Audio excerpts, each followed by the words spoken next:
Buenas tardes, queridos hermanos de Mérida. Para mí es un privilegio, hermanos, poder dirigirme a ustedes aún, a pesar de lo limitado de este medio virtual, pero estamos agradecidos al Señor porque en medio de esta situación de contingencia ha sido un recurso y esperamos que el Señor nos ayude a usarlo bien para la gloria del Señor y para nuestro bien espiritual. Quisiera compartir con ustedes una palabra y quiero leer en Hechos de los Apóstoles el capítulo 23 y el verso 11. Dice así: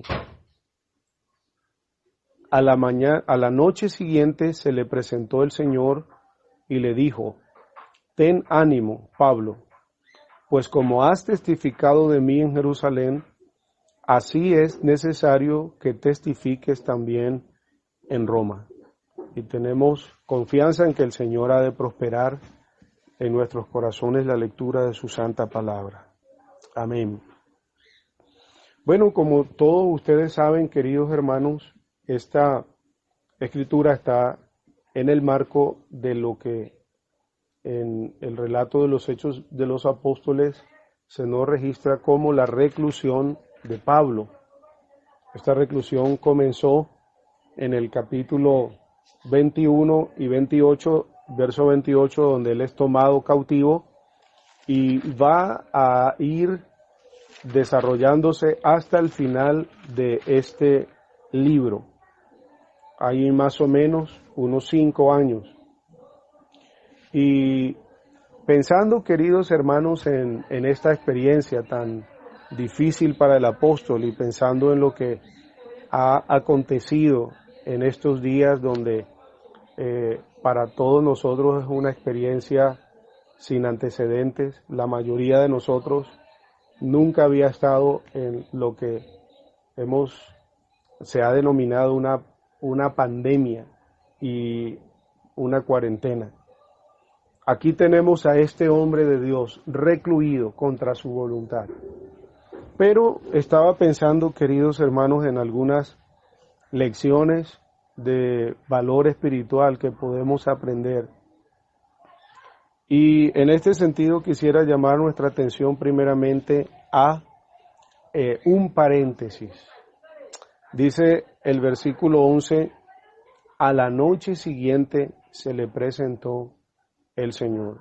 El apóstol fue metido en una prisión, fue en un sentido resguardado porque la turba le quería despedazar. Y allá afuera la turba erizada en contra del apóstol, queriendo matarle. Y me imagino al apóstol viendo los rostros airados y llenos de inquina contra él y ser guardado en aquella prisión. Y es llamativo que dice que a la noche siguiente, no la misma noche. Durante toda aquella noche hubo como si fuera de parte del Señor hacia su siervo un silencio. No le habló, no hubo palabra para él. Y estoy pensando, hermanos, en este paréntesis. A veces el Señor actúa así con nosotros, en sus tratos divinos, sabios y bondadosos. El Señor hace un paréntesis. Y ese paréntesis de silencio no significa que nos haya abandonado o que se haya olvidado de nosotros. Es posible que alguno de nosotros en algún momento tenga esa forma de pensar, viéndose rodeado de adversidad, de enemigos gratuitos y de oposición, y no viene una palabra del Señor que nos anime. Bueno, algo así ocurrió con el apóstol. La noche siguiente, esa primera noche, el Señor guardó silencio. ¿Qué de pensamientos habrán pasado por la mente de aquel hombre de Dios? Toda una noche y el Señor en silencio. De manera, queridos hermanos, que no pensemos que el Señor, por el hecho de que guarde silencio, Él se haya olvidado de nosotros. Es que Él tantas veces tiene un paréntesis en su trato con nosotros. Pero no solamente estoy pensando en el paréntesis, estoy pensando también en la presencia del Señor. Dice este versículo: a la noche siguiente se le presentó el Señor. Y en Hechos de los Apóstoles vemos una variedad de maneras en que el Señor se manifestó en este libro. Para bien de mis queridos hermanos jóvenes en la fe, decimos que el Señor hoy nos está manifestando físicamente como se le manifestó al apóstol en esta ocasión, o como hay otras manifestaciones en Hechos de los Apóstoles. Por ejemplo, allí vemos en el capítulo 8 que el Espíritu habló a Felipe, y luego Felipe oyó una voz: acércate y júntate a ese carro. Y hay otras formas, no, ¿verdad?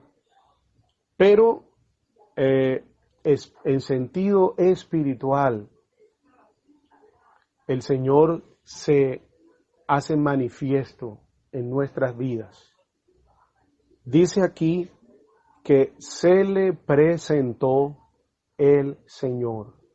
Y la palabra allí, se presentó, es literalmente se hizo presente. De manera que no solamente envió su palabra, no solamente habló, sino que Él se hizo presente. Y queridos hermanos, todo creyente goza o tenemos el privilegio de la presencia del Señor. Pero no todos los creyentes disfrutamos de la misma manera de la presencia del Señor.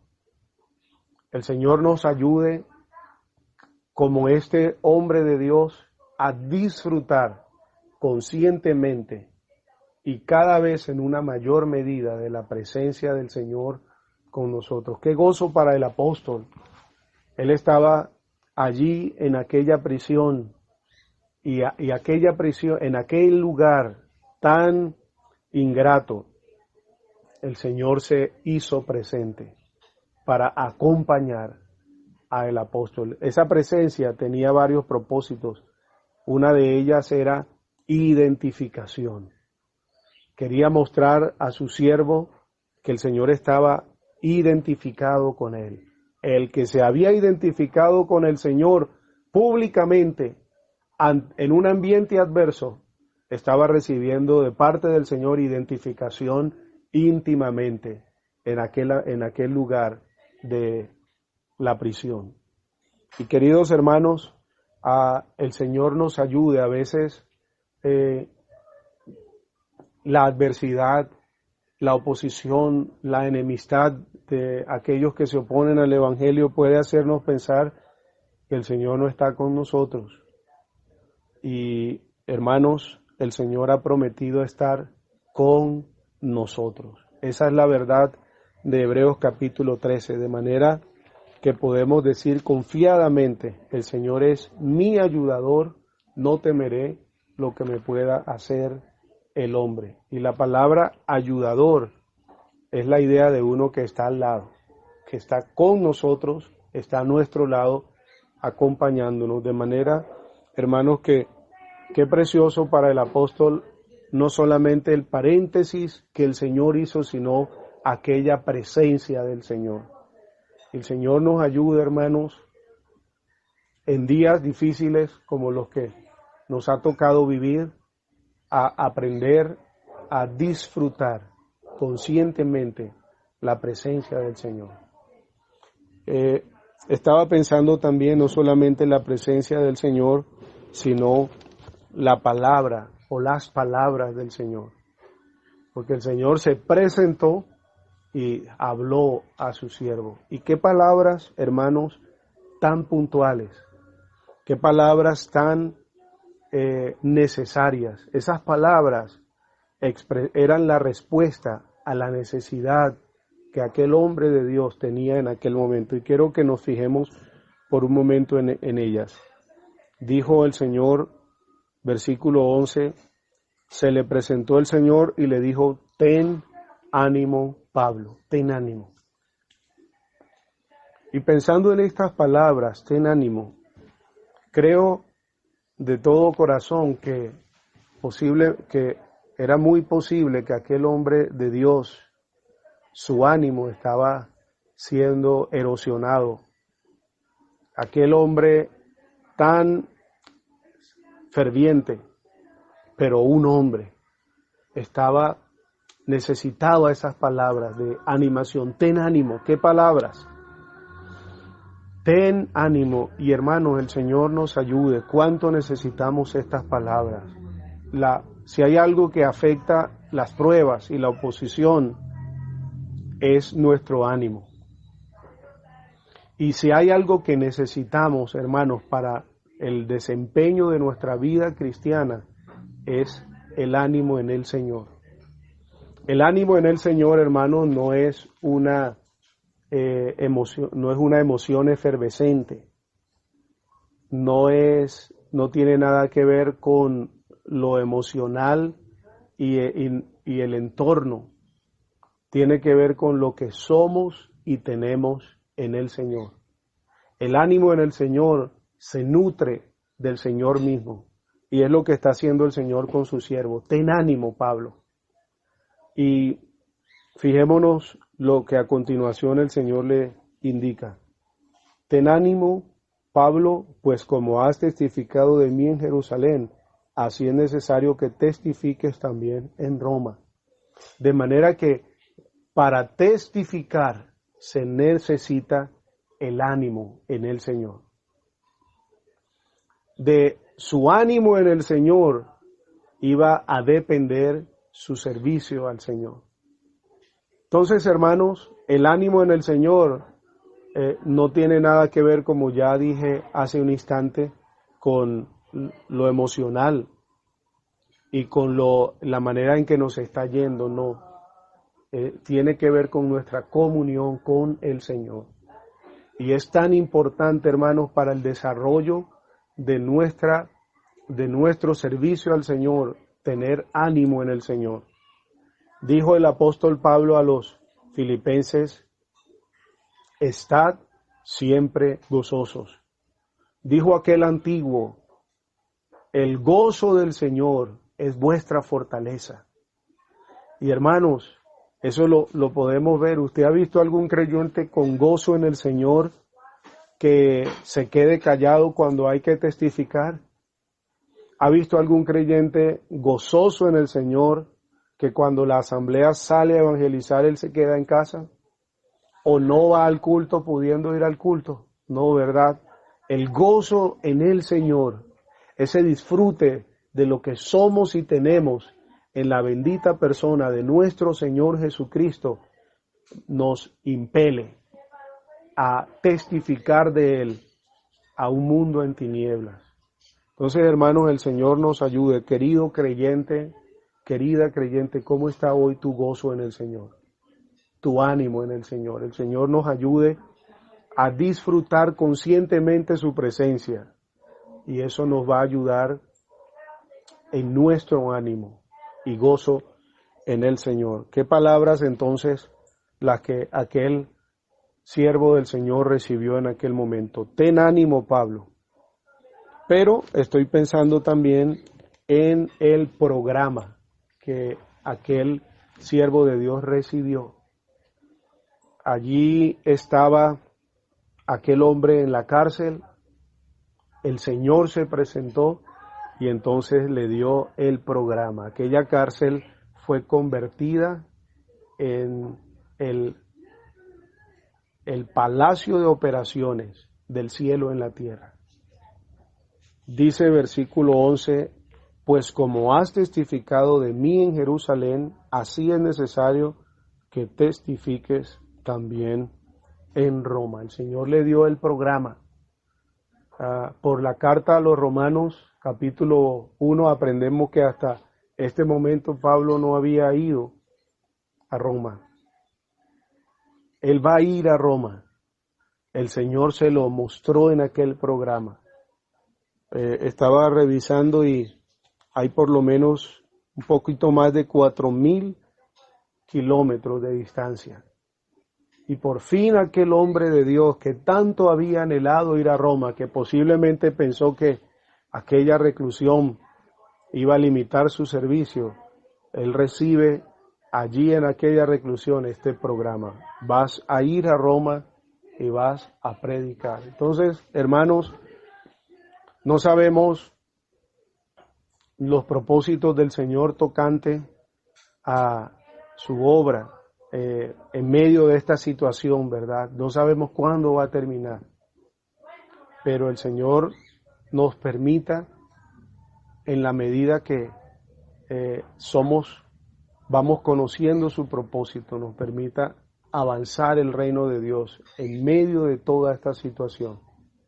Y aquel hombre de Dios llegó a Roma y predicó y enseñó la palabra abiertamente y sin impedimento. Así termina este libro, con la palabra de Dios en lo más elevado, siendo expuesta, siendo proclamada, creyentes nutriéndose de la verdad y almas siendo iluminadas por la luz del Evangelio. Entonces, hermanos, el Señor tiene un programa para cada creyente y las circunstancias no deben limitarnos. El Señor nos ayude a esperar en su presencia y a, con su gracia y su ayuda, llevar a cabo en nuestra vida el programa que Él tiene para cada uno de nosotros. Pero quiero terminar con la última parte, y es pensando en una expresión, y he pensado en la prudencia del Señor. Entonces, no solamente tenemos el paréntesis, la presencia del Señor, la palabra del Señor, el programa, sino la prudencia del Señor. Prudencia en el sentido que, si bien el Señor le mostró su programa, el Señor se guardó los medios de cómo iba a ejecutar ese programa. Uno continúa leyendo el libro y se da cuenta que el periplo hasta Roma fue accidentado. En alguna parte llegó el apóstol nadando aferrado a una tabla. El barco zozobró. Tuvieron que hacer un transbordo, etcétera, etcétera. Tantos periplos, tantos accidentes, tantos cambios. Pero el programa se cumplió al pie de la letra. Pablo no lo sabía. Pablo sabía que iba a ir a Roma, pero el Señor no le reveló, se guardó los detalles del programa. Entonces, hermanos, podemos descansar. Hay mucho que no sabemos, pero podemos descansar, como dijo el poeta, que lo sabe todo el Padre, es mi certitud, y que en gracia Él por mí vela con solicitud. Todo cuanto Dios permita, obra para bien, y deseo solamente responderle amén.